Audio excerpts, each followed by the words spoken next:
Hi, this video is more or less what I did in the first class, and maybe with more detail and more things that you might need to do the first exercises. And so the first thing is about the program, and as I told you,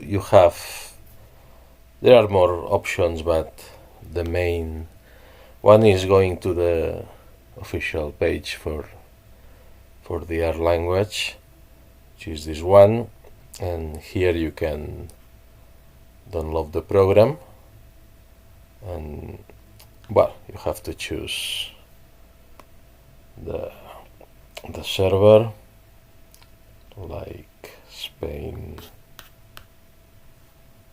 this one, and then depending on your platform you choose the version, and here you have the binaries. So this is not what you need. Let me see.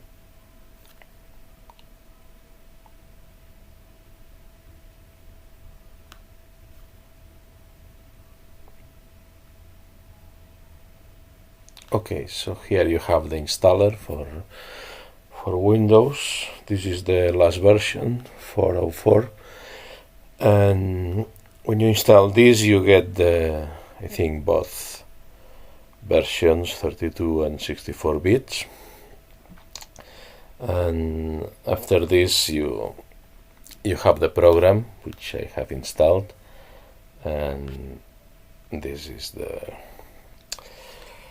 one. So this is the very basic interface with not many options for developing programs, but this is enough for what we have to do. So unless you are programming very sophisticated things, this should suffice. But if you want something better, then the typical alternative is the RStudio. And in the RStudio you should go to products. This would be the option, and then you must look, because they have some commercial programs also, so this would be this is the server program. So is this one the desktop version, and then here you have the options, and you want the desktop version and the free one. So you should download this, which is the installer, and run the installer, and that's it. And I did this also, and I have this someplace here. So this is the RStudio interface, and as you see, this is more complete. You have options for debugging and building your programs. So you have the editor, the command window, and then options that show you your packages, the variables you have, the plots. So it has a better organization than the basic program. But for the examples I'm running now, I will use the basic form of the program.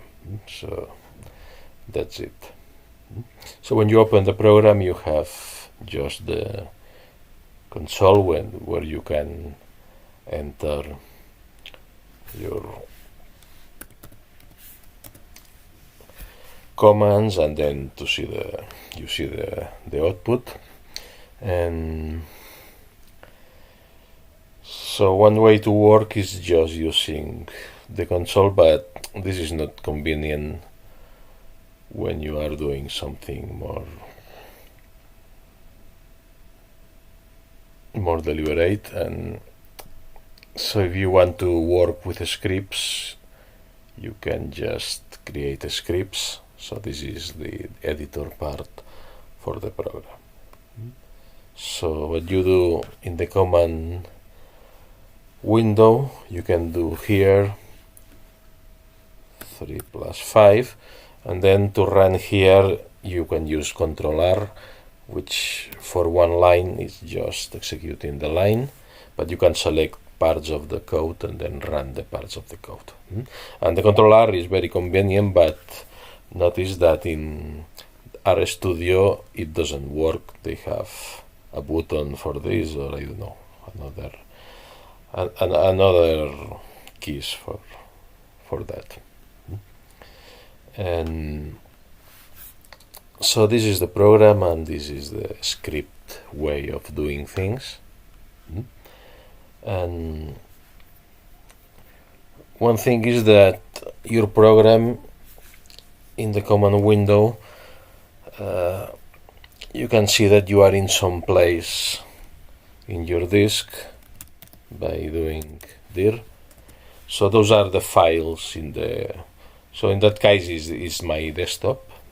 And this is something you can change by going to change directory. So here you can choose any place you prefer, and this is important when you are reading files. You want usually that the files are in the current directory.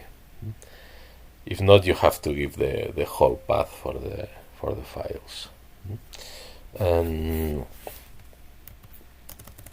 if you are doing scripts, then you can document things by using comments that start with this sharp symbol. So basic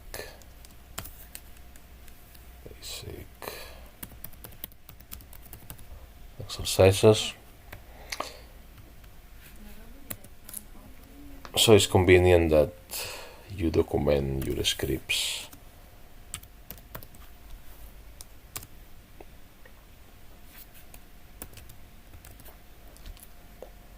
And well, what else? To quit the program, I think you have this option, and then this closes the program. This is the same than going to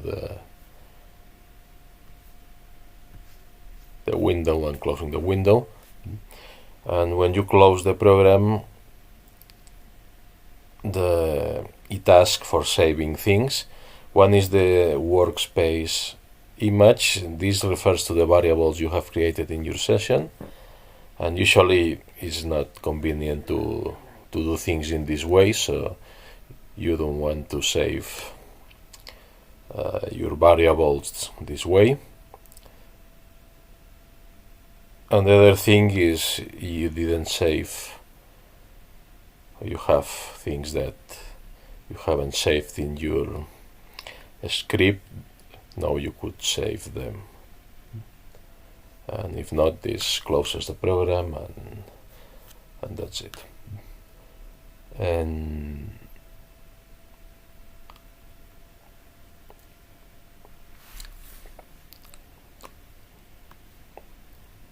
to know in which directory you are, you get the get working directory,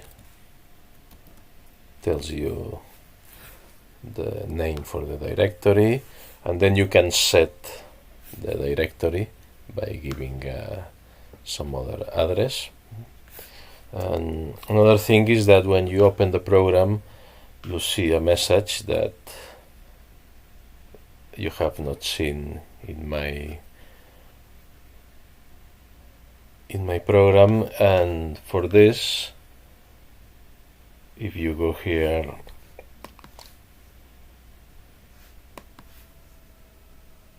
to the icon for launching the program, you look at properties, and then you have here two things. One is that you can put a a default directory, and the other one is the main line, which is this one in blue, and here at the end I added this. This is 2 times the minus thing, and then quiet. And what this does is that you don't see the message in the command window. And what else? You can look to the installation of the program. So this is the programs, and then there is a folder which is called R, and then you can install different versions. So I have the one I'm running, which is 4.0, I think. Well, I don't see now this here, and then I have an older version here. And inside this, one part that will grow with time is the library, and here are the packages that I have installed. So when you install packages, they should go there. We'll talk about the package installation later, so by now that's it. And then here in the bin you have this is the 32-bit, and this is the 64-bit, and you have a file for the user interface. This is the thing that you run to get the interface, but you also have an art.x that you could use to do things in a command line. For example, this is maybe more typical in Linux, but in Windows you could open a system Windows and do things from here. So there are several things here that you could research a bit, but by now we don't need anything of this. And so the first thing is to have some examples on the basics of the language. So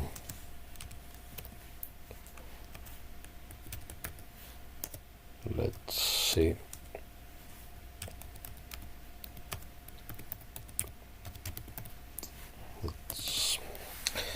Of course you have operations like in a calculator. When you see the output, you see also this bracket. I will soon explain the meaning of the bracket, but after the bracket you have the number corresponding to the operation. You can use functions, typical functions that you have in a calculator. For example, sine of 1 radian, and as you see, this is all numerical, so you have a version with some decimals, but internally you have more precision. By default, all numbers are like double, which might depend on the platform, but I think it's like 64 bits, so 8 bytes values.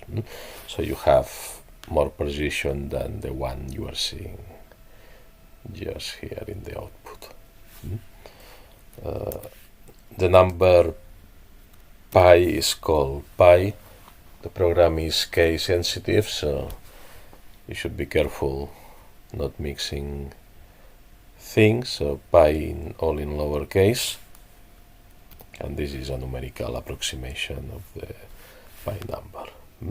So if you do sine of pi divided 4, this is 45 degrees, and this should be square root of 2 divided 2, which is this 0.707 you have here. You don't have too many options in the program, so you can, what you see depends on the focus. If the focus is the script, you see those things. If the focus is in the command window, then this is like different. So you can do, if you want to change the directory, you have to put the focus in the command window. And here you have different options. Edit is basic editing, so nothing special here. Copy, paste, and this. Here you have the preferences for the interface, which is not much. So one thing that I usually do for presentations is to change the size. Let's try this. Okay, so this becomes larger, and well, when you are projecting especially, this is better. This doesn't affect the editor. I don't see a way to change the size of the text in the editor. And so you can do the typical operations, and of course you start doing things by creating variables and giving names to objects. The program is object-oriented in some way.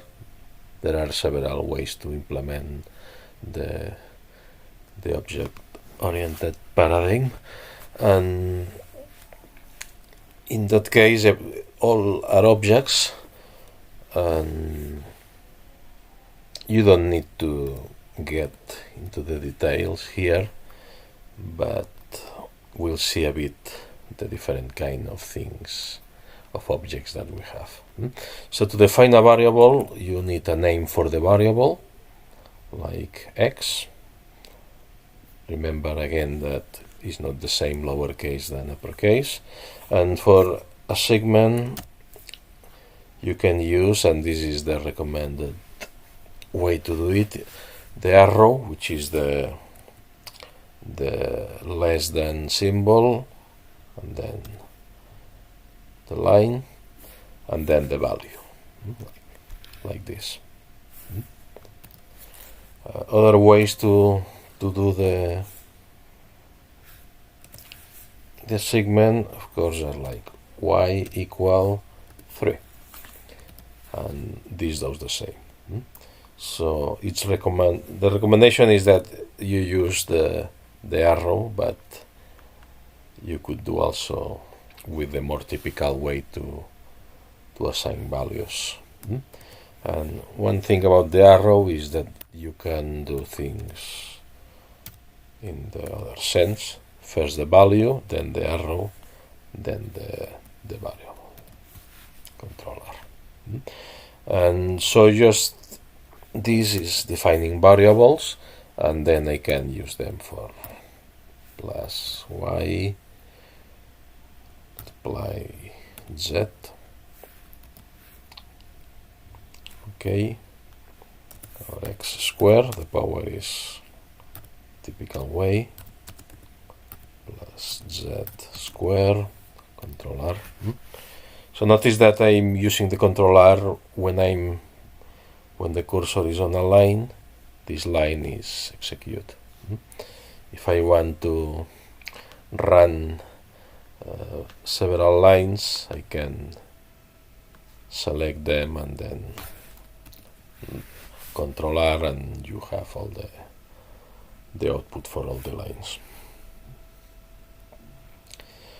And those are basic variables which are numerical. And what about the types? Well, numerical types is as if you had only one type, and by default is float. And sometimes you get integers, but depending on how you get the numbers, an integer value, it comes as a float. You can change the type and get sure that the integer number is of the class integer, not the float type. But what else? You have Boolean values. Boolean values, for example, x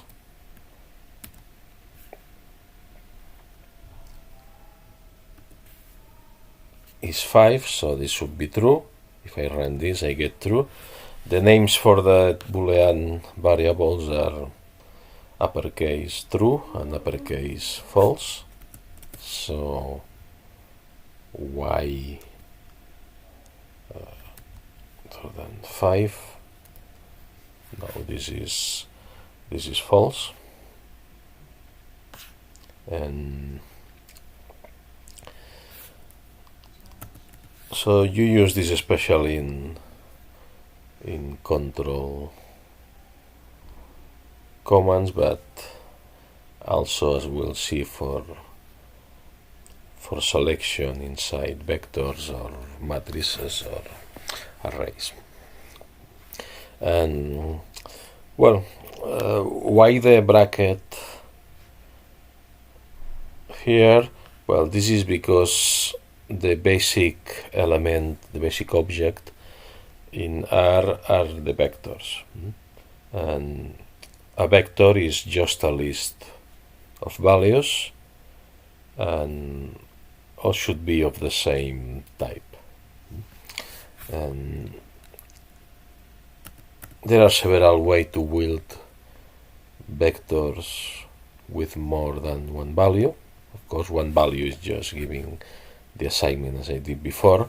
So now imagine that I want x to be a vector with several values. One way to do it is with the C operator. That is a concatenation operator, or sometimes they call also combine operator. So in C you can join the several vectors to get a longer vector. But one way is just put just one element vectors and get the, so for example, to 5 minus 3 6 and now x control R. As you see, when you define something, you don't get an output here, and when what you do has a value, then the program calls a method called print. So what happens really is that it runs this, okay, but this is called by default when you just call the object, so you don't need to write the print command here. And when you have this x, well, this is an easy way to get the short vectors, but there are more systematic ways. For example, you have intervals like, say, a, for example, or t 1 to 10, and then let's look at t. So the column here is the symbol for intervals from the first value to the last value. This works for intervals, and in that case the type of the variable is integer. So if we check about the type of x, let's try this, is double, and the type of t, type of is integer, and this is because the intervals get the integer type, and even if those numbers in the X definition are not integers, the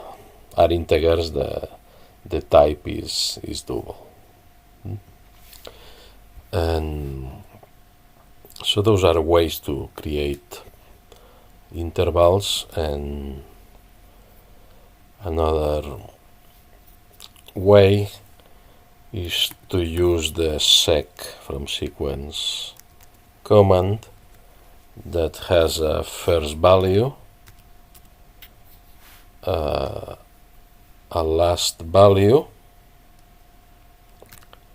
and then you can ask for the interval by 2, for example. So you get here the output 0 to 4 and so on. So you can put in a step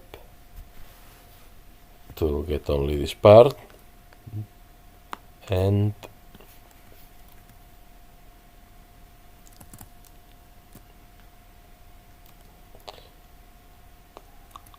you can ask for the length, I think. So if the length is 2, not much here, but if the length is 3, for example, you have only 3 points. So the first one is 0, the last one is 10, and since you want 3 points, you have this. So this is better to get intervals. And so now you have some ways to create vectors, and we'll see other ways by using random generation, for example, and also by transforming vectors, given vectors. And one thing about the vectors is that the language is vectorialized in the sense that when you apply a function to a vector, the function operates in all the elements of the vector. That depends, of course, on the kind of functions, but for example, I have x, and then I can do x squared. And x is just the vector we had defined before, and x squared is just the square of every element in the vector. So when you apply a function that takes just one value, if the argument is a vector, the function is computed on every element of the vector. Sign of x is the sign of every number in the vector. So, for example, with those elements you could do things like this. Let's say that you want to plot the sine function. So what you need is a set of points for the graphic you want to make. And so I use sec with the interval I want to use, for example 0 up to 2 pi, and then the length is a number of points. Because I want the graphic to be smooth, I need a number here which is not very small. Let's try something like this first. So this gives me a set of points that represent the x-coordinate, and then the y-coordinate is some function on x. For example, we want to plot the sine, I could do this. And to do a plot, you pass a vector with the values for the first coordinate and a vector with the values for the second coordinate. So let's do the three things. Okay, so here you see that the plot just creates a window with the plot. This in RStudio works better because you can have several tabs with the different plots and this. In this way, when you could do in a different way by opening several windows, but usually what happens is that a new plot just takes the same window and the one you had disappear. And there are a lot of graphical possibilities with R, so in fact you can get books that deal only with graphics in R. Here, for example, well, this is a dot plot, and in that case is not what you would like, so you can put options here like the type, which is line, and now you see that have a continuous line, and there are many options for the plots. For example, the color is called equal, let's say, red, and the line width, let's put 2. So now you have a thicker line and in a different color.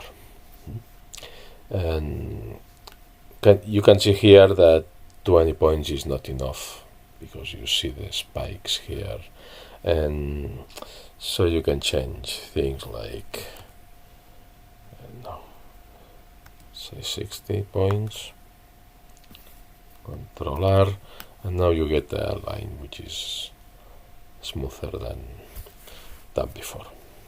So, and then you can add things to this plot, but the plot command always, as you see, cleans the window and puts a new plot. But there are some commands that just add to the existing plot. When you have a plot, you can do this in the code, but also here you can save as PostScript or copy as bitmap, and also I think here you can save, and here you have the options for PNG, PostScript, and so on, TIFF, JPEG. So you have options to get the files for the plots that you could use in a LaTeX document or whatever. So those are some basic things that you do with vectors. Another one is the selection of elements in a vector, and there is a whole syntax that allow you to do a lot of things that in other languages you should do with loops. And here you have loops, but the for loop and so on, but there is this syntax that makes very simple to do some operations. For example, let's call this P, and minus 8, I don't know, to 8, and to select components you use the brackets. So B this is the first element. The index starts with 1, not with 0. So if you use a lot C or Java, then this is different. You should remember. And okay, so this is the -8. This is the starting value. And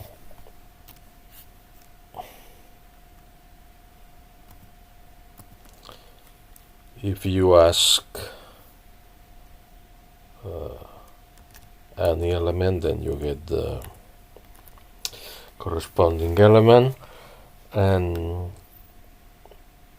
you can put here not just one value, but a vector with the indexes that you want. For example, B of C, and let's say that you want the 1, 3, 5 elements, so you get those values. So let me B was this vector, so now I'm selecting the 1, 3, and 5 elements. So with this you can do selection from vectors or arrays, and this is very useful for all that has some statistical kind of application. And you can pass also Boolean values.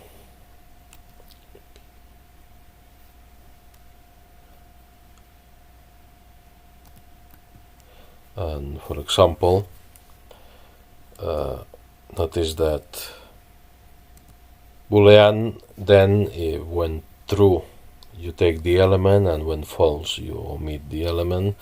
And one way to get a vector with Boolean values, and this is what you do also in practice, is to set some condition to get the elements, to say which kind of elements do you want.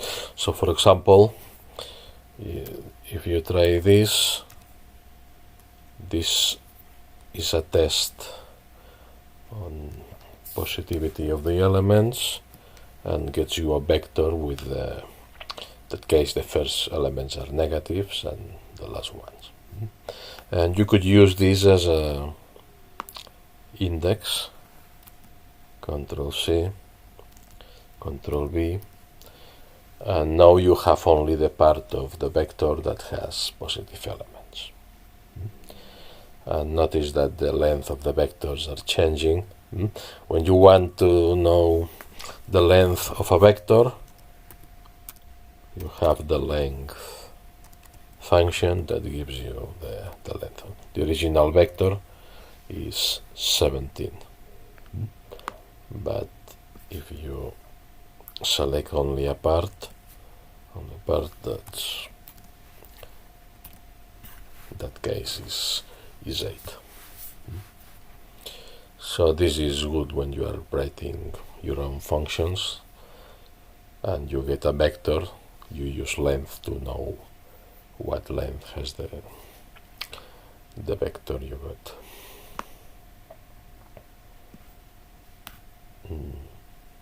When you have more than one vector and do operations between them, the operations are done element to element. This is part of the vectorialization.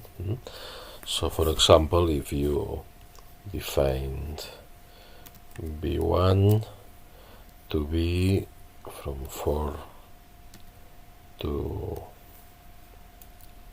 10, and B2 from 8 to 14. So now you have B1, two vectors of the same length, I think. And then if I do B1 plus B2, I get the sums of the values, and so on. You can multiply the vectors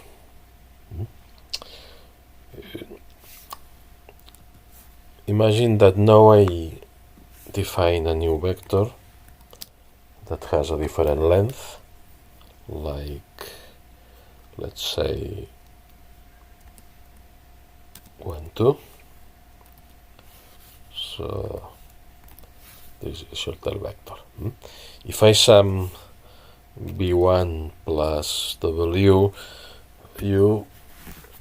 if you don't know, you could expect some error because you are trying to sum two vectors that have different length. But in that case, it does the operation and I just got a warning message.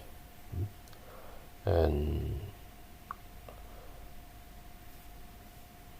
imagine that, let me change one thing, and b 4 to 11 and b plus w, then okay. So as you see, you don't get errors in any case, and what happens is something which is called the recycling rule, which is that the shorter vector extends in a periodic way. So if this one 1, 2, you are adding to b. Let me show b. 1 and 2, and then, so this is 4 plus 1, 5 plus 2, but now 6 plus 1, 7 plus 2, 8 plus 1, 9 plus 2, and so on. And the only thing is that if the short length is not a multiple of if the long length is not a multiple of the short one, you get a warning, because the program says it's a bit strange to use the recycle rule in that case. And an extreme case is when to a vector you sum one number. In fact, you are summing two vectors. One has length 1, and then it extends in a periodic way with the same value. So you sum the same value to all the elements in the vector. I mean, when you do something like b plus 1.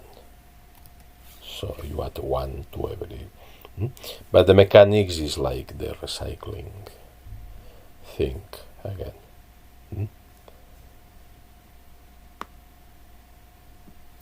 And this happens with when you pass Boolean indexes to a vector.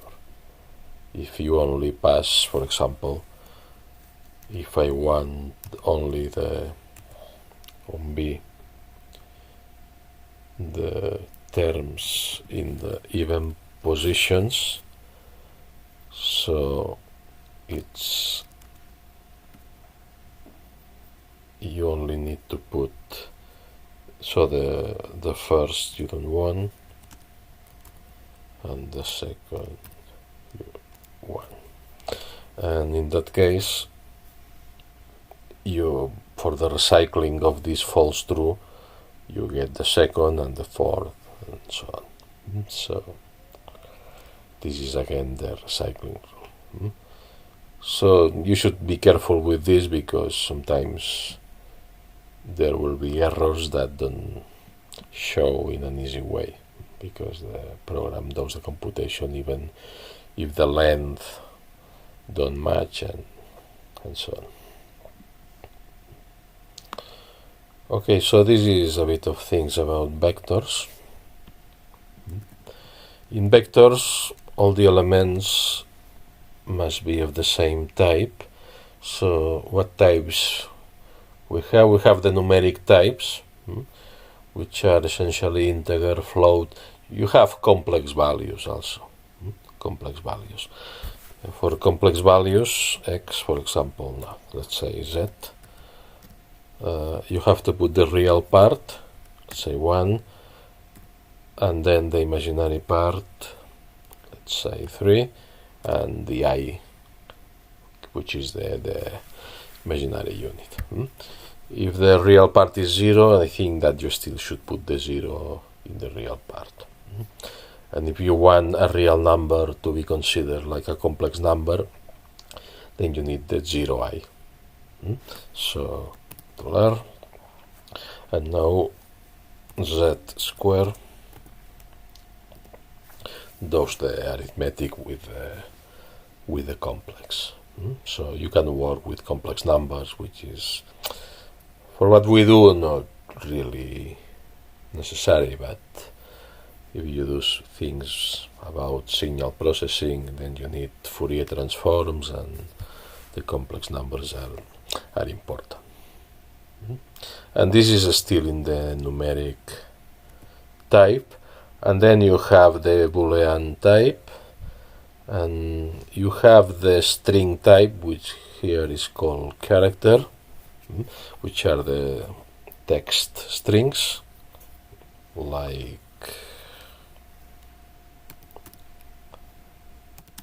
for example, if I need some title for a plot, I could use this variable, control R. And now this is a character variable. And those are the main types you use usually. And the type of title tells you that now you have a character variable. So you can use type of and also class to see the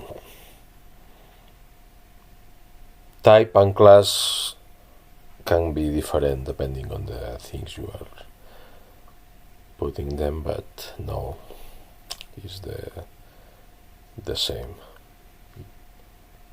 Well, to work on some exercises you need more elements, and the last day in class I show you how to use some random generation, but this belongs more maybe to statistics.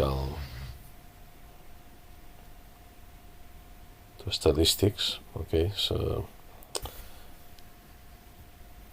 to do basic exercises we could use arrays, maybe matrices, arrays, and then you could need functions to define your own functions and have some control elements and conditional statements.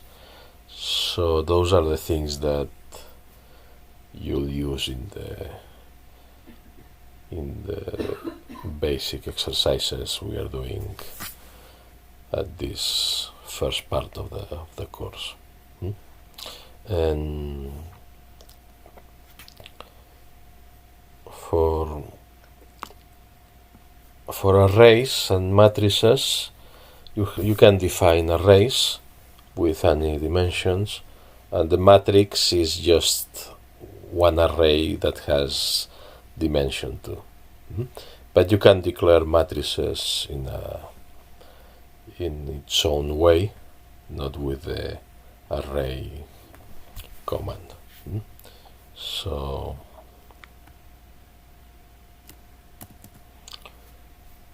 let's get an example of this. And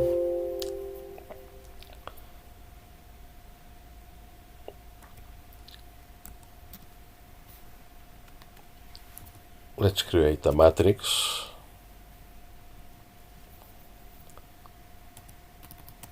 as an array first, and then I will show you the other syntax. In the array you need a vector with the values. So in any case, whatever the dimensions you have, you need a linear form for the numbers. And the thing is that internally the arrays are still vectors, I think. So array is like some form of vector still. Not a different way to store things in memory, like a list of vectors or this, but is still used like a vector. So one argument is the vector with the values. Let's say that you need 12 values, and for simplicity, let's take those values. And then you need the dimensions. And the dimensions, for when you are defining an array, is a vector that has all the dimensions. So if the array is a matrix, you need two numbers here. But the array could be with 3 indexes, then you should put here 3 values. And when you multiply the values inside this vector, of course, this is the length of the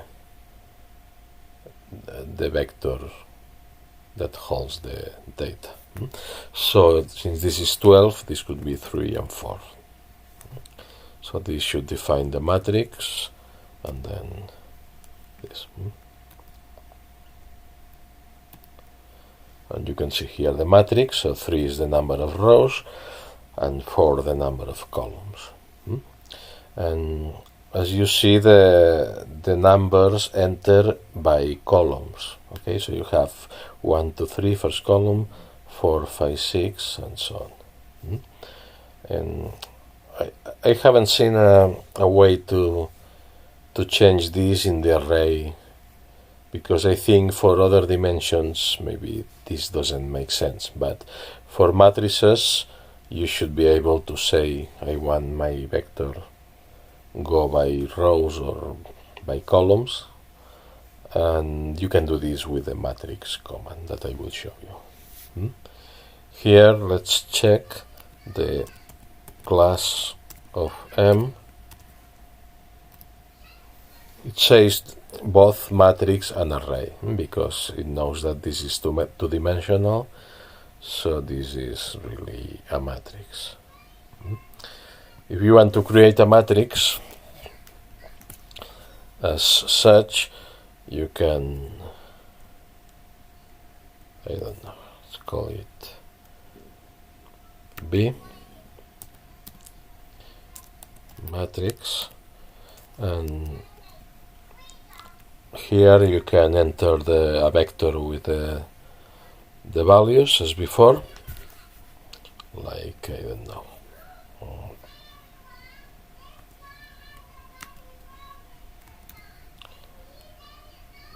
15, and then you need a row, number of rows,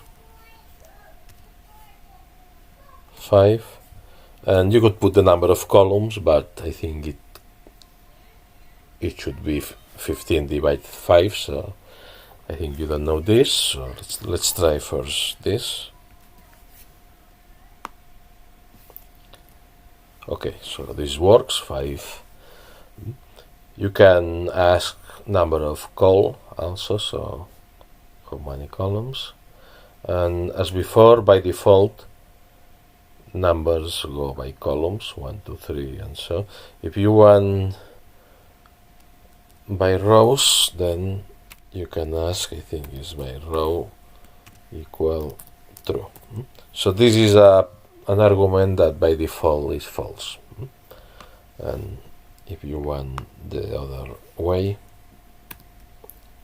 that's this, that's the thing.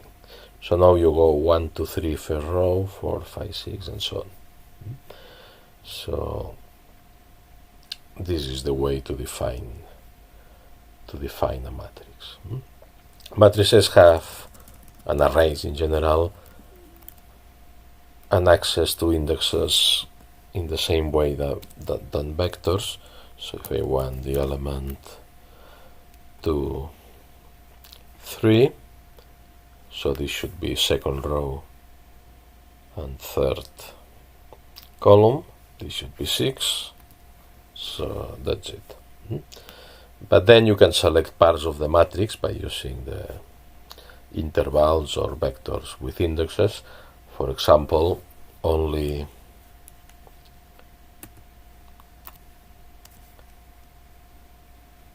you can do this 1, 2, and 1, 2, and this selects only this small part of the whole matrix. And another thing with selection is that if you put a minus in the numbers for the indices, then what happens is that this value is not selected, so it's like the complementary.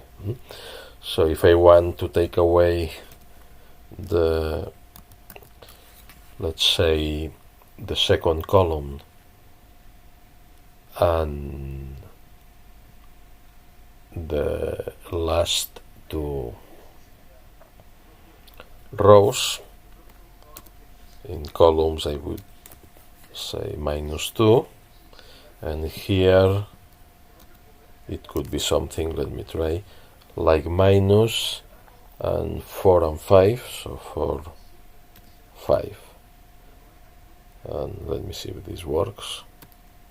Okay, so now we take away the second column and then the last two rows. So you can select by complementary values of the index, let's say, and we only need the minus sign for this. So there is a lot of things then that you can do with arrays or matrices. And one example that we'll do in another session is doing some linear algebra, so we'll have a view of the things that you can do with matrices and such. You could think that this is very important in what we'll do, but you'll see that the thing that we use the most is not the matrix, even if data is put in a matrix form. But there are other structures, and the structures that we'll use most are called, is the one which is called data frame. But by now we can play with matrices and do exercises using those things. So here the thing is that things that you would do with loops, for loops especially, you need not to do, because you have this index syntax which is very powerful.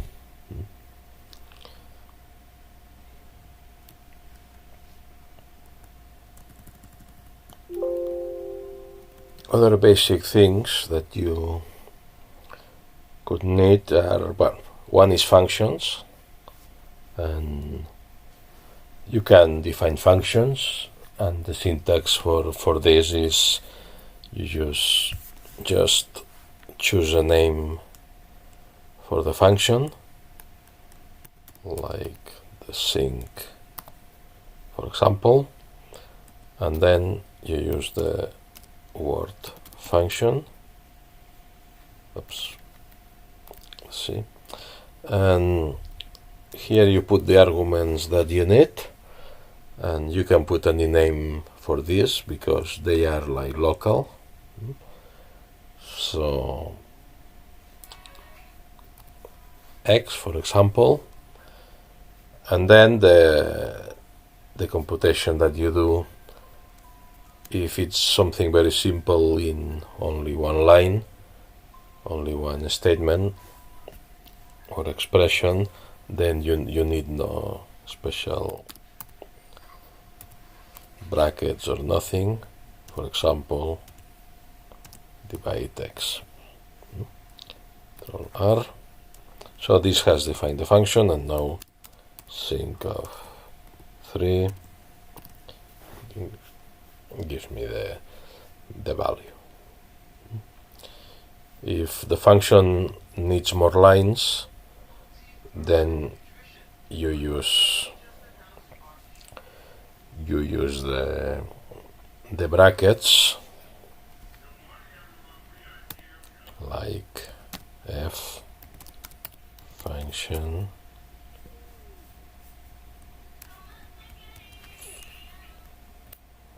of, say, k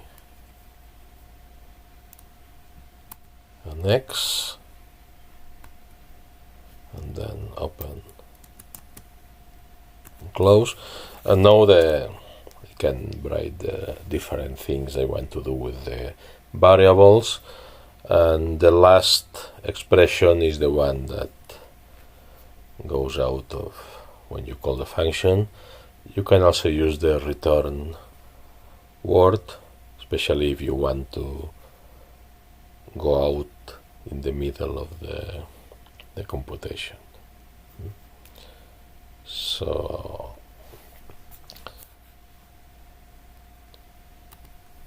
one very simple thing could be this, for example. This is like the power. So now f of the third power of 2.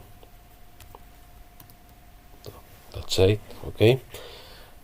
But here you can use several lines, and you can use conditionals, and for example,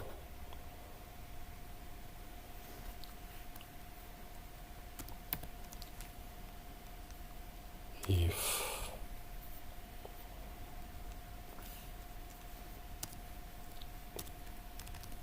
k is 0,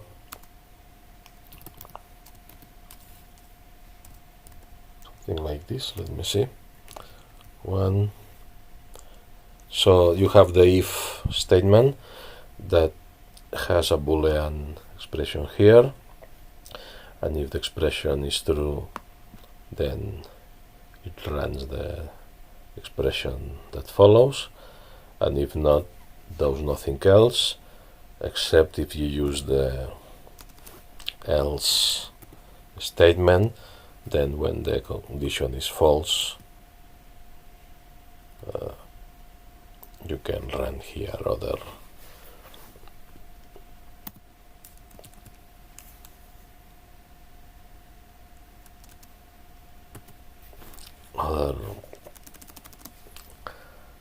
lines. So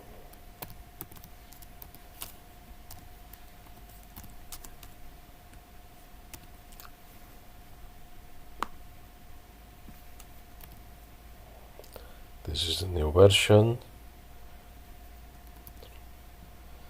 third power, but power run of 2 is 1. And the thing is that what happens if put a 0 here, now you get a 1. So 0 to the 0 power, in that case for this function, is understood as 1. In the other case, I will get some kind of, not error, but special behavior. With arithmetics, what happens when you do something that has no numerical result? So you have some special symbols, like, for example, if you divide 1 by 0, you get inf, that means an infinite result. And if the thing has no determination, you get not a number, so something that is not defined. So it's like you are still in the numerical type, but with things that are not numbers. And So this is another thing to have in mind, because you won't get an error at this point. Possibly later, because when you try to do things with not a number, then the thing will fail. But the division by 0 per se doesn't produce errors. And so you can define your own functions, and many exercises are just defining some function to do something. And also you can use the conditional and then the different control loops you have. So you have the conditional expressions like I show you here, and for example another function, I'm just killing the old function because I'm using the same name, but this is just for examples. And function of n, and let's say that I want to sum n numbers in a given progression. So what I do is I could do a loop starting with 0 and then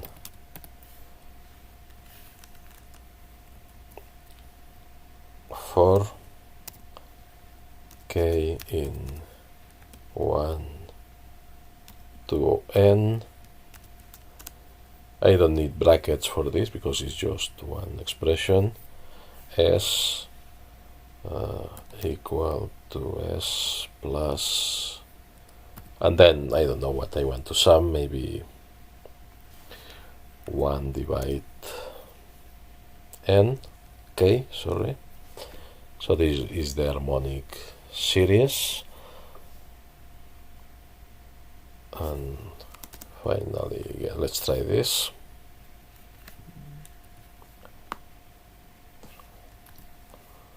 And now f of 10. So you get the number here. And so you can program, you can use the while loops, the repeat loops. So you have for example, in the Atenea guide, an explanation, a very short explanation of the syntax for this. But you should ask always if when you do loops, if you maybe could do the same with the syntax. For example, in that case, what I'm doing is I could use the vector 1 to n. Let's do it for 10. This is 1, 2, 3, and so. Then I could do 1 divided by this, and this is just the inverses of all the elements. And finally I want the sum for this, and there is a sum command that sums all the elements in a vector. So I think that this does the same. So in fact my function could be much simpler. And so simple that maybe no, I don't need a function to do this kind of computation. So with for loops you always can ask, maybe I don't need this loop because I can use the vector syntax. So with functions, loop controls and so on, and arrays, there is a lot of things that you can start to play with using the program. So I think I will leave this at this at this point, and in the next sessions we'll do things more with a bit more of a structure, because now it's just small examples. When you have your scripts, you can save them. Okay, so you can file, save as, and then here you script 1, and then you have the text file. This is just a text file, and for the extension R, which is the typical for R scripts, what I do in Windows is that here in properties, I choose the notepad to open them, because I load them always from the program, and in many cases I only want to see what's inside, and so I double click.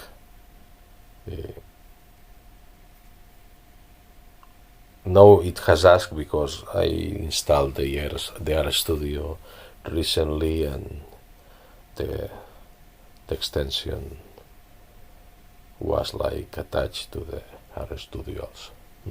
So now I can see what's in the file. This is just a text file, and that's it. So I prefer to have this association between the R extension and the basic Windows editor.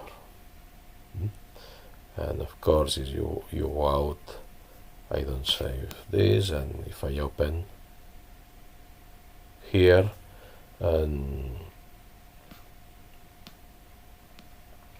I can load, open a script, and then I can recover my script and run again things and so on. Of course, now the function is not defined because I open a new session, but it's very easy to run again the script and have my functions working. So that's all for this session.